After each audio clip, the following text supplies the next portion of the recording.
കേരളത്തിൽ മഞ്ഞപ്പിത്തം മൂലമുള്ള മരണം ഒരുപാട് കൂടുന്നു. നമുക്കറിയാം, മധ്യ കേരളത്തിൽ പ്രത്യേകിച്ചും മലപ്പുറം, എറണാകുളം, തൃശ്ശൂർ ആ ജില്ലകളിൽ കൂടുതലായിട്ട് ഹെപ്പറ്റൈറ്റിസ് എ ഇൻഫെക്ഷൻ ഉണ്ടാവുകയും ഒരുപാട് പേർ മരിക്കുകയും ചെയ്യുന്നുണ്ട്.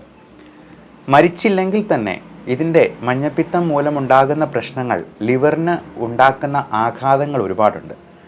നമുക്കറിയാം, നമ്മുടെ ജീവിതശൈലി കൊണ്ട് ഒക്കെ തന്നെ ഫാറ്റി ലിവർ ഉള്ള ആൾക്കാർ ഒരുപാട് പേരുണ്ട്. SGOT, SGPT എന്ന് പറയുന്നത് എന്താണ്? ബിലിറൂബിൻ എന്ന് പറയുന്നത് എന്താണ്? ഇത് കൂടി നിൽക്കുകയാണെന്നുണ്ടെങ്കിൽ ഫാറ്റി ലിവർ ഉണ്ടോ? അതിന് എന്ത് പരിശോധനകൾ വീണ്ടും ചെയ്യണം? അത് കൂടി പോകാതിരിക്കാൻ എന്തൊക്കെ ശ്രദ്ധിക്കണം? ഇത്തരത്തിലുള്ള കാര്യങ്ങൾ നമുക്കിന്നൊന്ന് ഡിസ്കസ് ചെയ്യാം. നമസ്കാരം, ഞാൻ doctor Bipin Jose, Pulma medical centre, Pala, Kanjirappally and Sulthan Bathery.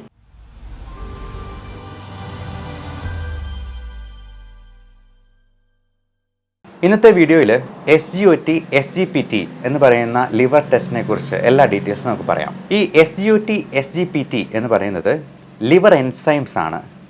ആദ്യമേ തന്നെ കുറച്ച് ബേസിക് കാര്യങ്ങൾ പറയുക. ലിവർ എന്ന് പറയുന്നത് നമ്മുടെ ശരീരത്തിലെ ഏറ്റവും വലിയ ഗ്രന്ഥിയാണ്. ഇത് രണ്ട് തരത്തിലുള്ള എൻസൈംസ് ഉണ്ടാക്കുന്നുണ്ട്. അതാണ് SGOT, SGPT. ലിവറിൽ നിന്ന് തന്നെയാണ് ബിലിറൂബിൻ പുറത്തേക്ക് വരുന്നത്. അപ്പോൾ ബിലിറൂബിൻ എന്ന് പറയുന്നത് ഒരു ദഹന രസമായിട്ട് നമ്മുടെ റെഡ് ബ്ലഡ് സെൽസിൻ്റെ പ്രോഡക്റ്റാണ് ഈ ബിലിറൂബിൻ എന്ന് പറയുന്നത്. ഈ ബിലിറൂബിൻ കൂടുതലാവുമ്പോഴാണ് ജോണ്ടിസ് അല്ലെങ്കിൽ മഞ്ഞപ്പിത്തം എന്ന് പറയുന്നത്. SGOT, SGPT ലിവറിലാണ് സെക്രീറ്റ് ചെയ്യുന്നത്. എങ്കിലും അത് ഉണ്ടോ ഇല്ലയോ എന്നുള്ളത് നോക്കുന്നത് നമ്മുടെ ബ്ലഡിലാണ്. അപ്പോൾ ബ്ലഡ് ടെസ്റ്റ് ചെയ്ത് നോക്കിയെന്നാൽ നമുക്കിത് ലെവൽ കൂടുതലുണ്ടോ എന്നുള്ളത് അറിയാൻ പറ്റും. AST, ALT എന്നും അതിന് വേറെ പേരുകൾ പറയാറുണ്ട്. സാധാരണ രീതിയിൽ രക്തത്തിൽ ഇത് കൂടി നിൽക്കുന്നത് ലിവർ സംബന്ധമായ രോഗങ്ങളിലാണ്, കൂടുതലും ഫാറ്റി ലിവർ പോലെയുള്ള പ്രശ്നങ്ങൾ. ഇതിൻ്റെ ഈ ടെസ്റ്റിൻ്റെ പ്രത്യേകത എന്താണെന്ന് വെച്ചാൽ, ലിവർ ഡാമേജ് കൂടുതലുള്ള ലക്ഷണങ്ങൾ ഉണ്ടാകുന്നതിന് മുൻപ് തന്നെ ഈ ബ്ലഡ് ടെസ്റ്റ് ചിലപ്പോൾ കൂടുതലായിട്ട് കാണിക്കും. അപ്പോൾ ചെറിയ തോതിലെങ്കിലും ഡാമേജ് ഉണ്ടെങ്കിൽ ഈ SGOT, SGPT കൂടുതലായിരിക്കും. അത് non alcoholic fatty liver disease ആണെങ്കിൽ SGPT ഒരു 2 മടങ്ങ് കൂടുതലായിട്ട് വേണം SGPT മാത്രമായിട്ട്. അപ്പോൾ ബിലിറൂബിൻ ഒത്തിരി കൂടുതലുണ്ടെങ്കിൽ നമുക്ക് ഉള്ളം കൈയിലൊക്കെ യെല്ലോ ഡിസ്കളറേഷനായിട്ട് കാണാം, ഈ മഞ്ഞ കളറ് കാണാം കണ്ണിൽ. പക്ഷേ SGOT, SGPT ഒക്കെ ചെറിയൊരു ലിവർ ഡാമേജിൽ പോലും അത് കൂടുതലായിട്ട് കാണാനായിട്ട് കഴിയും.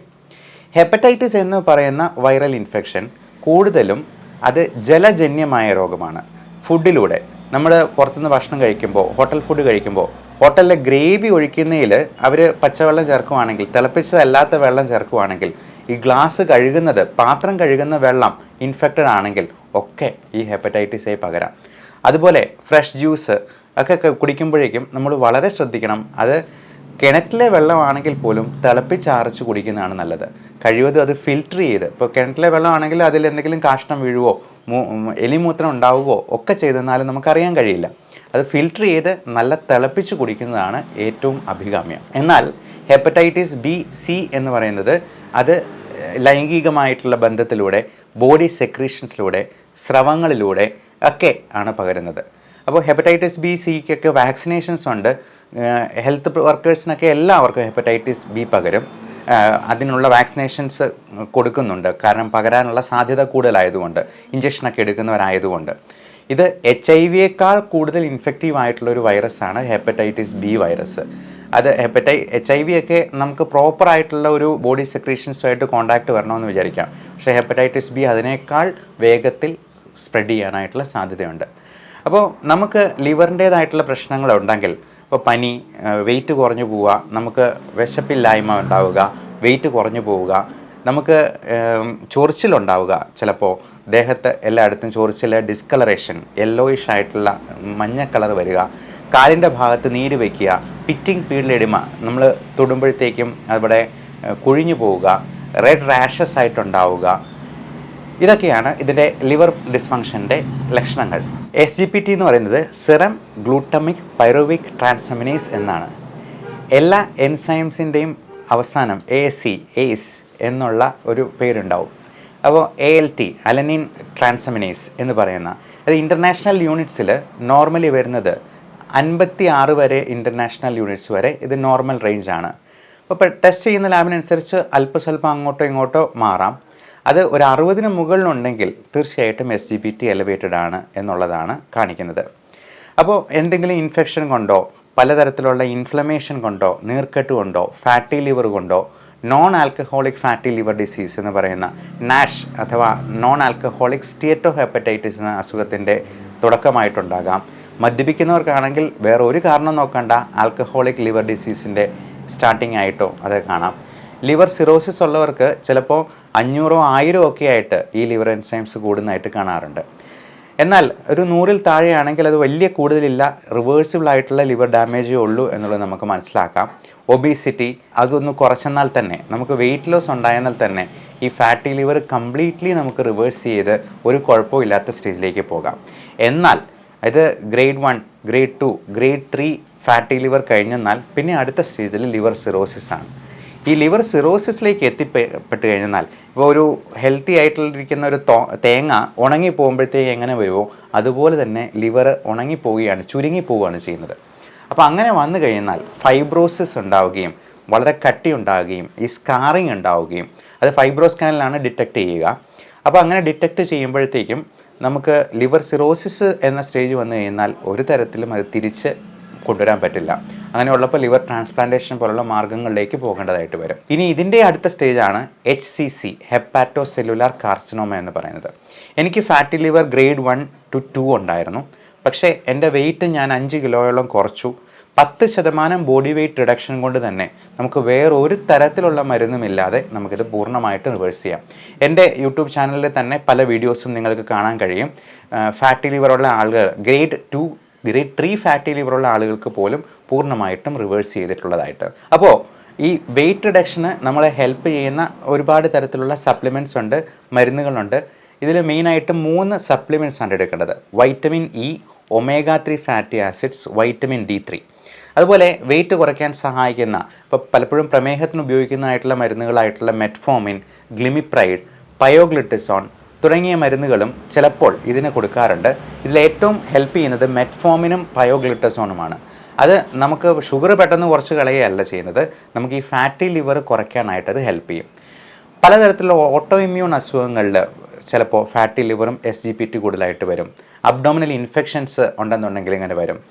മദ്യപിക്കുന്ന ആൾക്കാർക്ക് തീർച്ചയായിട്ടും മദ്യം പൂർണ്ണമായിട്ട് ഒഴിവാക്കണം. അത് ഒരു തുള്ളി പോലും കഴിക്കാൻ പാടില്ല. നമ്മൾ മദ്യം ഒരു പെഗ് കഴിക്കുമ്പോൾ 3-4 പാരസ്റ്റമോൾ ഗുളിക ഒരുമിച്ച് കഴിക്കുന്നത് പോലെയാണ് ലിവറിന് ഫീൽ ചെയ്യുക. അത്രയും ലോഡ് ലിവറിന് കൂട്ടുകയാണ് ചെയ്യുന്നത്. അപ്പം നമ്മൾ ആൻറ്റിബയോട്ടിക്സും പെയിൻ കില്ലേഴ്സും അനാവശ്യമായിട്ട് കഴിക്കാതിരിക്കുക. ഡോക്ടറുടെ പ്രിസ്ക്രിപ്ഷനോട് കൂടി അല്ലാതെ ഇങ്ങനെയുള്ള മരുന്നുകൾ കഴിക്കരുത്. എന്നാൽ മറ്റു തരത്തിലുള്ള മരുന്നുകളൊന്നും ലിവറിന് വലിയ പ്രശ്നങ്ങൾ ഉണ്ടാക്കുന്നതല്ല. ഡോക്ടർ നിർദ്ദേശിച്ചിരിക്കുന്ന ഡോസിൽ തന്നെ അത് കൃത്യമായിട്ട് കഴിക്കണം. എന്ത് മരുന്നിനാണെങ്കിലും കൃത്യമായിട്ടുള്ള ഡോസേജിൽ കഴിച്ചെന്നാൽ അതിന് കുഴപ്പമുണ്ടാവില്ല. ഇനി മരുന്നല്ലെങ്കിൽ പോലും ആ ഡോസേജിൽ കൂടുതൽ കഴിച്ചെന്നാൽ നമുക്ക് ദോഷം ചെയ്യും. പച്ച വെള്ളമാണെങ്കിൽ പോലും ഒരു ദിവസം 3 ലിറ്ററിൽ കൂടുതൽ കുടിക്കുന്നത് നമ്മൾ ഡോക്ടറോട് ചോദിച്ചിട്ട് വേണമെന്നാണ് പറയുക. നമ്മളൊരു 4-5 ലിറ്ററൊക്കെ ഇപ്പം ലിവറിന് പ്രശ്നമുള്ളവരോ കിഡ്നിക്ക് പ്രശ്നമുള്ളവരോ ഹാർട്ടിന് പ്രശ്നമുള്ളവരോ ഒക്കെ 1 ലിറ്റർ വെള്ളം ഒരുമിച്ച് ഒറ്റയടിക്ക് ഒരു വാശി കുടിച്ചിരുന്നാൽ അത് തന്നെ ശ്വാസമുട്ടലുണ്ടാക്കുകയും പൾമണറി എഡിമ എന്ന് പറയുന്ന പ്രശ്നം ഉണ്ടാക്കുകയും മരണം വരെ സംഭവിക്കുകയും ചെയ്യാം. അതുകൊണ്ട് എന്ത് വസ്തുക്കൾക്കും അതിൻ്റേതായ ഡോസേജ് ഉണ്ട്, ഡെയിലി ഡോസേജ് ഉണ്ട്. അതിനപ്പുറം കഴിക്കാതിരിക്കുക.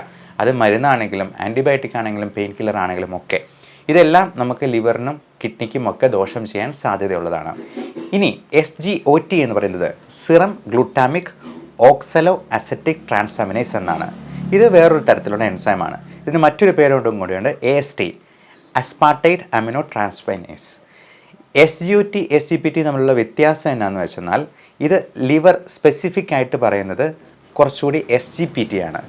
അതായത് ലിവർ ഡാമേജസിൽ ലിവർ സംബന്ധമായിട്ടുള്ള രോഗങ്ങളിൽ കൂടുതലായിട്ടും SGPT എലവേഷനാണ് ഉണ്ടാവുന്നത്. SGPT ലിവർ സംബന്ധമായിട്ടുള്ള രോഗങ്ങളിലാണ് കൂടുതൽ കാണുമെങ്കിൽ SGOT ഹാർട്ടിൽ നിന്നും കിഡ്നിയിൽ നിന്നും പാൻക്രിയാസിൽ നിന്നും മസിൽ നിന്നും ഒക്കെ സെക്രറ്റ് ചെയ്യുന്നുണ്ട്. അപ്പോൾ അത്തരത്തിലുള്ള ഓർഗൻസിൻ്റെ ഡാമേജ് കാരണവും SGOT നമ്മുടെ ബ്ലഡിൽ കൂടാൻ സാധ്യതയുണ്ട്.